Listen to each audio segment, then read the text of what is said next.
રામ રામ ખેડૂત મિત્રો, નમસ્કાર। મારું નામ છે હિતેશ પટેલિયા અને આપણી યુટ્યુબ ચેનલ છે ખેતી કા સાગરમાં આપ સૌ ખેડૂત મિત્રોનું હાર્દિક સ્વાગત છે। આપણે જે જીરાનો પાર્ટ 1 બનાવ્યો હતો, આજે આપણે જીરાનો પાર્ટ 2 બનાવીશું, જેથી કરીને જીરા વિશે વધારે પડતી માહિતી આપણને ખેડૂત મિત્રો મળી રહે। જેટલી માહિતી વધારે મળશે આપણને જીરાના પાકની માલિપા, એટલી જ આપણને વધારે મજા આવશે। બરાબર છે। તો જે ખેડૂત મિત્રોને વરિયાળી કરવી હોય તો વરિયાળી પણ આપણી પાસે ઓલીના છે, બંગલમની એ પણ હાજર છે અને સાગર લક્ષ્મીની રિલીઝ આવે છે એ પણ આપણી પાસે હાજરમાં છે। આપણે એનો વિડીયો બનાવીશું। બરાબર છે।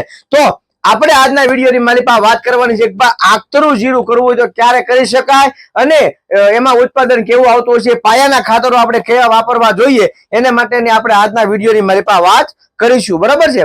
તો જે ખેડૂત મિત્રો આપણી ચેનલ ઉપર નવા છે અને આપણે જે સાંજે 7 વાગે વિડીયો આવે છે આ રીતનો, બરાબર, એમાં સબસ્ક્રાઇબ નું બટન બધાને આપેલું છે। બરાબર, અરે એક વખત આમ કસાવી દબી જો ને એટલે વારા ઘડીએ મારે કોઈ ખેડૂતને બતાવવું ન પડે ફોનમાં કે આમ સબસ્ક્રાઇબ કરો। બરાબર છે, જેથી કરીને તમને માહિતી મળે। હવે ગયા વખતે આપણે ભાગ 1 વિડીયો બનાવ્યો હતો અને એ વિડીયો પ્રમાણે જે ખેડૂત મિત્રોએ જીરાના બુકિંગ મને કરાવ્યા છે, મારી સૌ ખેડૂત મિત્રોને નમ્ર અપીલ છે, વિનંતી છે કે તમે જ્યાંથી જીરાના બિયારણ લ્યો છો, ખાતર દવા બિયારણ લ્યો છો, તમે તારે એ રાખતા હોય છે, જો એમની પાસે પણ તમે બુક કરાવજો તો પણ કદાચ તમને મળી જશે। બરાબર છે। પરંતુ ખાસ એ યાદ રાખજો કે જીરું તમારે કદાચ આજથી 10-15 દી પછી કે મહિના દી પછી કરવાનું છે તો જીરાનું બિયારણ તમારી પાસે 555 અથવા તો 555 જે ટ્રીટેડ જીરું આવે છે એ બુકિંગ કરાવી દેવાનું છે। અને અત્યારે હાલ એની સપ્લાય શરૂ થઈ ગયેલી છે, તો જે ખેડૂત મિત્રો વહેલાથી પહેલાના ધોરણે પહેલા લોટનું લઈ લેશે એમાં એમને ફાયદો થશે। તમારા નજીકના વિસ્તારમાંથી તમે તારે લઈ લેજો। જે મારો વિડીયો ગઈ વખતે જોઈ અને જે ખેડૂત મિત્રોએ બુકિંગ કરાવ્યું છે, આવે ને એટલે અમને તરત જ કહેજો, અમે લઈ જઈશું। એવા આપણે ખેડૂત મિત્રોને કહી દઈશું કે આ વિડીયોના માધ્યમથી કે તમારું જીરું આવી ગયું છે અને તમે પ્રેમપૂર્વક, સહકારપૂર્વક સાથ આપી અને આપણું જીરું લઈ જજો। કારણ કે જીરાની શોર્ટેજ બહુ હોય છે, એટલે વહેલાથી પહેલાના ધોરણે અત્યારે જેમને બુકિંગ કરાવેલું છે ને, બરોબર, એમનું જીરું અત્યારે અમે બુકિંગ માંથી કાપીશું નહીં, પરંતુ કદાચ છેલ્લે એવું બને કે કંપની સપ્લાય ઓછી આપે, બરાબર છે, તો બધાના ભાગમાં થોડુંક થોડુંક આવી રહે એવી વ્યવસ્થા આપણે કરીશું। જે ખેડૂત મિત્રોએ જીરુંનું બુકિંગ કરાવેલું છે એવા ખેડૂત મિત્રોને વિડીયોના માધ્યમથી જાણ કરવામાં આવે છે કે તમારું જીરું આવી ગયેલું છે અને વહેલાથી પહેલાના ધોરણે વ્યવસ્થા કરશું બાપા। તો ઝવેરભાઈ વિઠ્ઠલભાઈ મોરબી એમનું 12 કિલો હતું, કનાભાઈ મેરાભાઈ મોરબી એમનું 14 કિલો હતું, વીરજીભાઈ લવજીભાઈ ગરડા સ્વામીને એમનું 10 કિલો હતું, વિક્રમભાઈ લવજીભાઈ ગરડા સ્વામીના એમનું 10 કિલો હતું, ભગવાનભાઈ વાલાભાઈ સુરેન્દ્રનગર, બરોબર, એમનું 8 કિલો હતું, કાંતિભાઈ કાળુભાઈ સુરેન્દ્રનગર એમનું 10 કિલો હતું, કમલેશભાઈ વિઠ્ઠલભાઈ સુરેન્દ્રનગર એમનું 10 કિલો હતું, દિલીપભાઈ રતિલાલભાઈ ગઢડા સ્વામીના એમનું 14 કિલો હતું, વિનુભાઈ લવજીભાઈ અમરેલી એમનું 8 કિલો હતું, સૌજીભાઈ લવજીભાઈ અમરેલી એમનું 8 કિલો હતું, ધીરુભાઈ લવજીભાઈ અમરેલી એમનું 8 કિલો હતું, વિપુલભાઈ રાવતભાઈ જામનગર એમનું 24 કિલો હતું, નિલેશભાઈ લવજીભાઈ જામનગર એમનું 24 કિલો હતું, ધનજીભાઈ મેઘજીભાઈ જામનગર એમનું 30 કિલો હતું, કાળુભાઈ ઝવેરભાઈ વિછ્યા રાજકોટ એમનું 10 કિલો હતું, મુનાભાઈ ઝવેરભાઈ વિછ્યા એમનું 14 કિલો હતું, જગદીશભાઈ રણછોડભાઈ વિછ્યા એમનું 20 કિલો હતું, રાજુભાઈ રમણભાઈ પટેલ મોરબી એમનું 20 કિલો હતું, મહેશભાઈ રમણભાઈ પટેલ મોરબી એમનું 20 કિલો હતું, હિતેશભાઈ ધીરુભાઈ પટેલ મોરબી એનું 24 કિલો હતું અને એનું 10 કિલો વધારી અને એમનું 36 કિલો છે, તો તમારું આવી ગયેલું છે, લઈ જજો બાપા। ભરતભાઈ બાબુભાઈ સોલંકી મોરબી, બરોબર, એમનું પણ 10 કિલો હતું અને એમને 16 કિલો બીજું કરાવડાવ્યું છે, એટલે કે 26 કિલો એમનું જીરું છે, તો તમારું જીરું આવી ગયેલું છે। કાંતિભાઈ મોહનભાઈ કાલાવાડ એમનું 15 કિલો છે, સુરેશભાઈ લવજીભાઈ કાલાવાડ 15 કિલો, નવીનભાઈ મેઘજીભાઈ કાલાવાડ એમે 4 કિલો જીરું એનું વધારેલું છે, 2 બેગ, એટલે કે 10 કિલો હતું તેમનું 14 કિલો છે।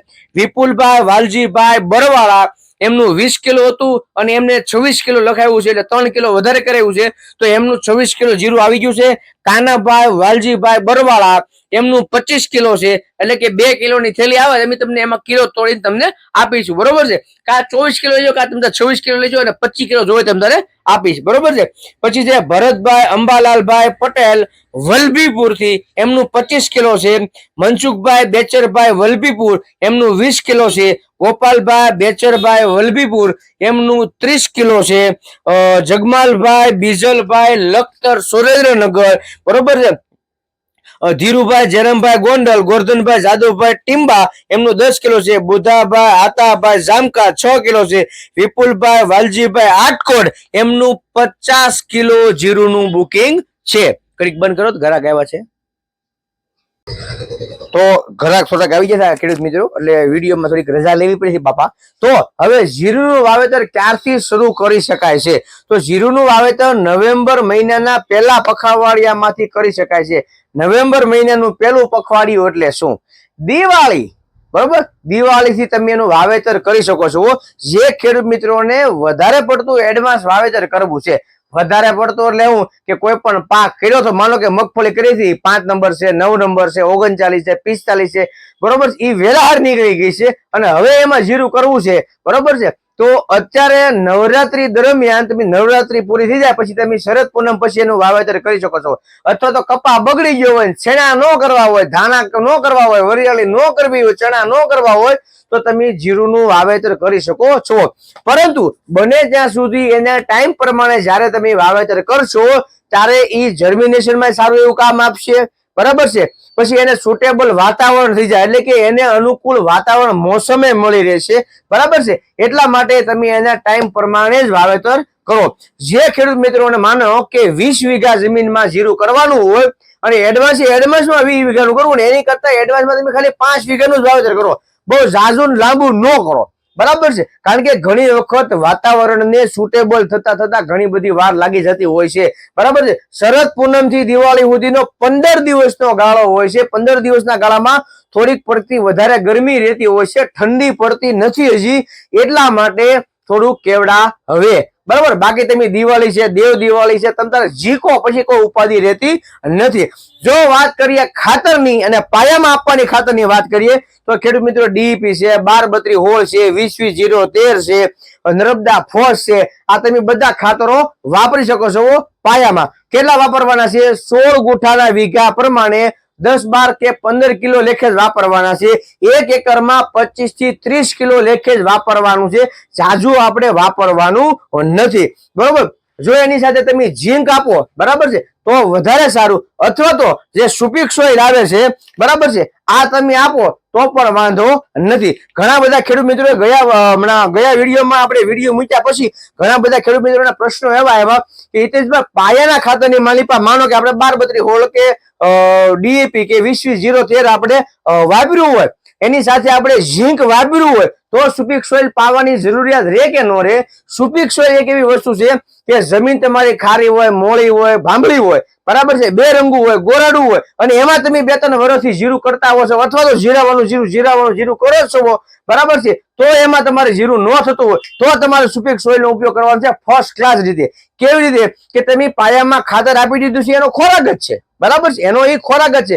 પરંતુ જમીન આપણી બે રંગુ છે, જમીન ખારી છે, મોળી છે, ભાંભળી થઈ જાય છે, જમીન કડક થઈ જાય છે પાણી પાવા માટે તરત, બરાબર, એવી જમીન હોય, સાથે પાણી પાછું તમને કોઈ થોડુંક કેવડાવતું હોય છે. પાણી કેવું હોય છે કે ભાઈ થોડું કડવું હોય છે, ભાંભળું હોય છે, ખારું હોય છે, ક્ષાર વાળું હોય છે, એમાં એવી જો જમીન હોય તો તમારે એમાં એ સારું એવું કામ, બરોબર, આપે છે. તો પાયાના ખાતરમાં ડીઈપી છે, 12-32-16 છે, 20-20-13 છે, એની સાથે જો તમે ઝીંક આપો, બરાબર છે, તો તમને વધારે સારું પડે. અને જયારે તમે પેલું કે બીજું પાણ પાવશો, બરાબર છે, ત્યારે તમારે ફરજિયાત પ્રમાણે જીરામાં સુપીક સોઇલ પાવાનું છે, જેથી કરીને તમને એમાં ફાયદો મળશે, બરાબર છે.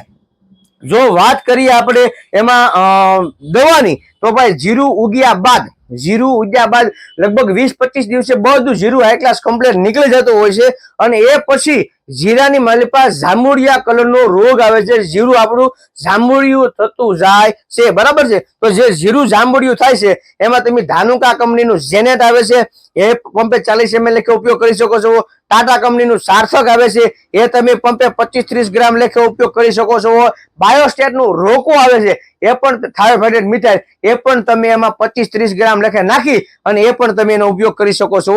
જ્યારે જીરું નાનું હોય ત્યારે જીરુંની હાઈટ વધે, ફૂટ વધારે વધે, એના માટે તમારે ગોદરેજ કંપનીનું જે ટેરાસોર્બ આવે છે, ગોદરેજ કંપનીનું જે ટેરાસોર્બ આવે છે એનો તમે ઉપયોગ કરી શકો છો. અદામાનું ફ્લેમબ્રેજ આવે છે, એનો તમે ઉપયોગ કરી શકો છો. બાયરનું એમ્બિનસ આવે છે, એમ્બિશન, એનો પણ ઉપયોગ કરી શકો છો. સાથે તમારે જીબ્રાલિક એસિડનો ઉપયોગ કરવાનો છે ખાસ ખેડૂત મિત્રો. આની સાથે તમારે જીબ્રાલિક એસિડનો, શું કામ કે તાત્કાલિક ગ્રોથ થાય અને ફાઇટોટોનિક ઇફેક્ટ વધે, એટલે કે છોડમાં રોગ પ્રતિકારક શક્તિ વધી જાય અને તંદુરસ્તી થઈ અને છોડ જ્યારે વધવા માંડે ત્યારે એમાં રોગ જેવાત પણ ઓછી લાગે છે અને ઝાડવાનો સંપૂર્ણ વિકાસ થઈ જાય તો એમાં સારું એવું આપણને ઉત્પાદન મળતું હોય છે, બરોબર છે. પછી ઘણી વખત એવું હોય કે ભાઈ આપણે જીરું ઉગ્યા પછી મહિના હવા મહિનાનું થઈ ગયું હોય, પાણી પાવાનું હોય, ત્યારે ખાતર આપવું હોય તો કયું આપણે ખાતર આપી શકીએ? તો જીરું ઉગ્યા બાદ તમારે જે ખાતર આપવાનું થાય છે એમાં તમે માઇક્રોરજા ફરજિયાત વીઘે 2 કિલો લેખે આપો. યુપીએલ નું સાફિલાઇઝર છે, એ વીઘે 16 ગુઠાના વીઘા પ્રમાણે તમે 250 થી 300 ગ્રામ આપો, એ પણ જરૂરી છે. એગ્રોસેલ નું જે મહાલાભ આવે છે વીઘે 5 કિલો લેખે આપો, કારણ કે એની અંદર કેલ્શિયમ આવે છે, પછી સલ્ફર, આપણે શું કહેવાય, પોટેશિયમ સોનેટ આવે છે, સલ્ફર આવે છે અને મેગ્નેશિયમ આવે છે. અને સાથે આ ત્રણેય વસ્તુ મિક્સ કરી અને ઉડાડવા માટે થોડુંક યુરિયા વીઘે 5 કિલો લઈ લેવું, કારણ કે ઘણી વખત આપણે એ જે બનાવ્યો છે આપણે જથ્થો એ પોગાડી નથી શકતા, તો કા તમારે યુરિયા ન લેવું હોય તો તમે ધૂળ હારે છે, વેકરા હારે છે, પૈયા હારે છે, એની હારે પણ તમે નાખી શકો છો, બરોબર.